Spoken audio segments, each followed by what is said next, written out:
That's an annoying noise. What are you doing?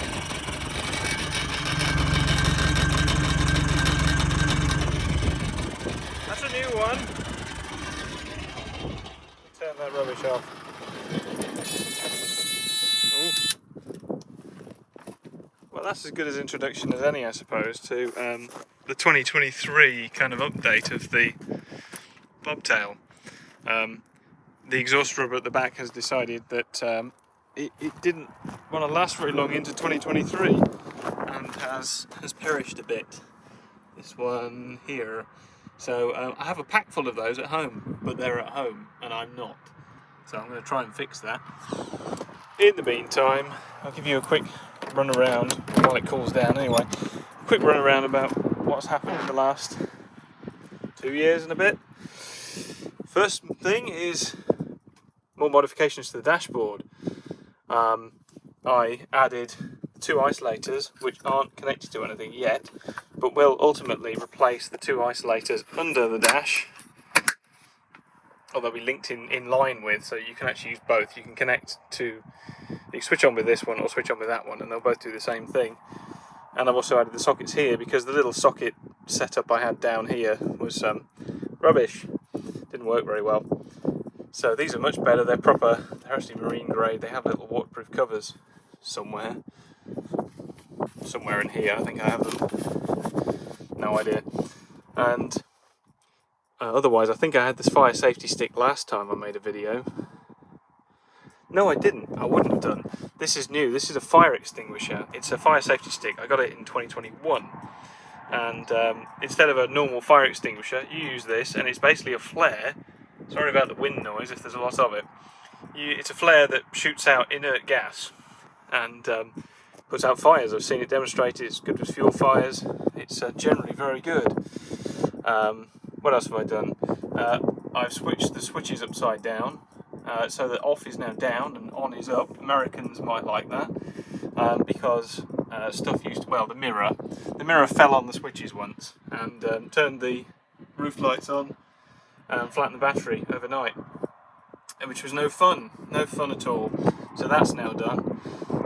Fitted a Slickshift, I may have mentioned that, I'm not sure. So Slickshift it's basically a short shift kit, it's a spacer kit that goes inside the gearbox on the top housing. It's very good.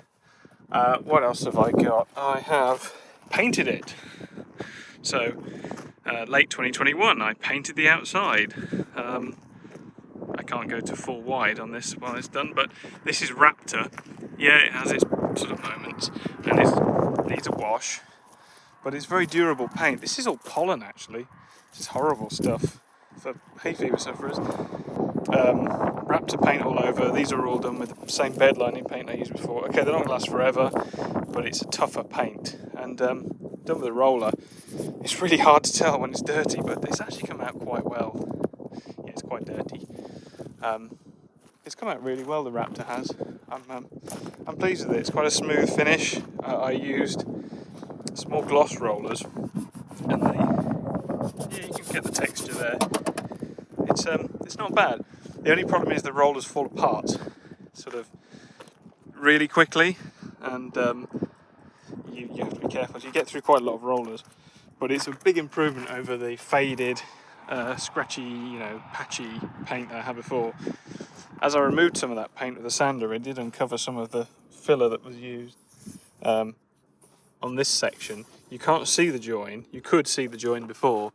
You can see the join up here where the filler section was added for the Alpine light, where it was shortened, because obviously the Alpine light was much bigger than this usually. But it's not too bad. If it gets a wash, it'll clean up very nicely. Tyres are still the same, it's the turbos. These are actually getting quite old now, but they don't show any signs of being bad yet.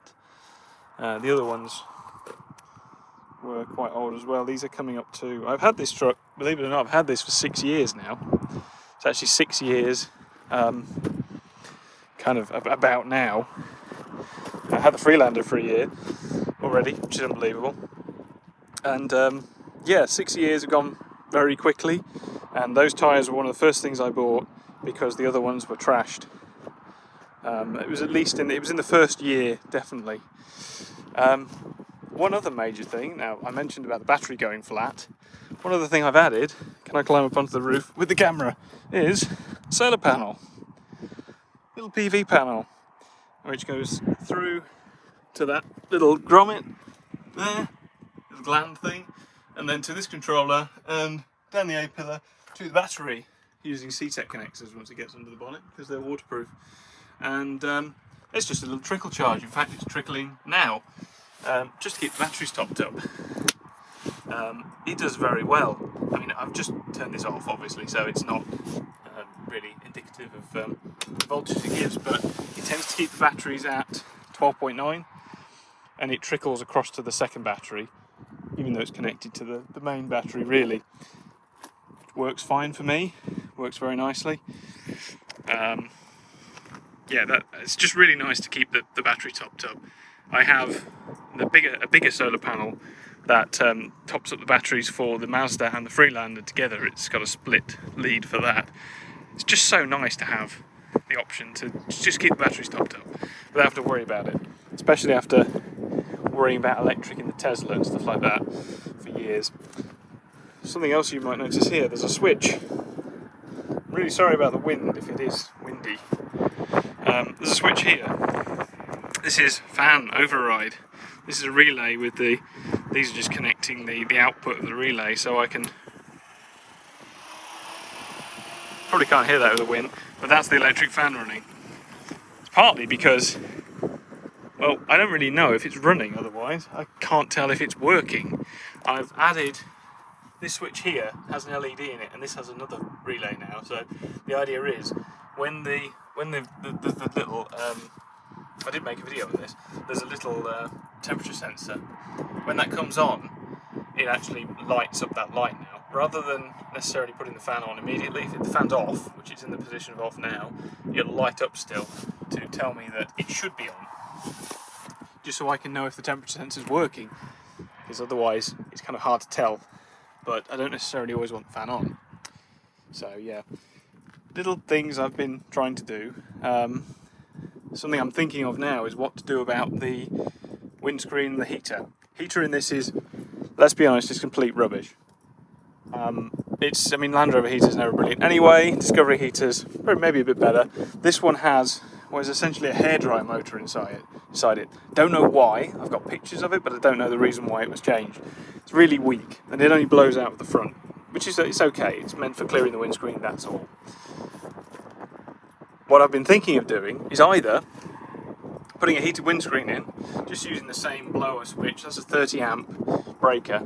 I could do that probably using the same switch, or I can put a Flettner vent on the roof. Now, Flettner vents are, I've got to climb up without falling down. Something you would see on a van, and there's space on either side here for a vent, which will pop through into the ceiling. I have to position it well because it has to come through where it's flat. So it will be somewhere around here. Looking at a slimline version because the roll cage sticks up a certain amount and I don't want to have it crushed if I roll it over or I decide I want to put something on the roof. Slimline version of 56mm, it's kind of 50 to 55 around there for this. So they're about 85 quid per vent, possibly need two. So I'm going to try that probably. Heated windscreen is around 250 for a heated screen. Then you've got to have the relays and fitting kit to put it in. And of course you've got to have the windscreen changed as well. That's going to be a really expensive job. So maybe not going to do that one. Certainly not in the short term, especially now it's coming into spring anyway, eventually. I think that's it. It's a fair amount. I've got a couple of new toolboxes as well, but I'm not going to show you those. Top secret. And yeah, that's kind of it. But I thought it was worth a quick update. If you heard any of this for the Bobtail for 2023, I hope you're all well, and I will see you on the next video I make. Thanks for watching. Cheers. Bye. Although I intended to go back and record the repaired part of the exhaust, I didn't actually go back and record anything because the exhaust fell off when I undid the nuts that were holding the mount in place. That wasn't part of the plan. It looks like the welds had just broken, and that's what caused the exhaust to rattle in the first place. The mount being torn was just a bit of a red herring. So yeah, the exhaust fell off and I had to put it in the back. No real harm done. Probably better that it fell off then rather than later down the road. But I've bought a repair kit and I suppose that's the next job. Anyway, this really is the end of the video. Thanks for watching.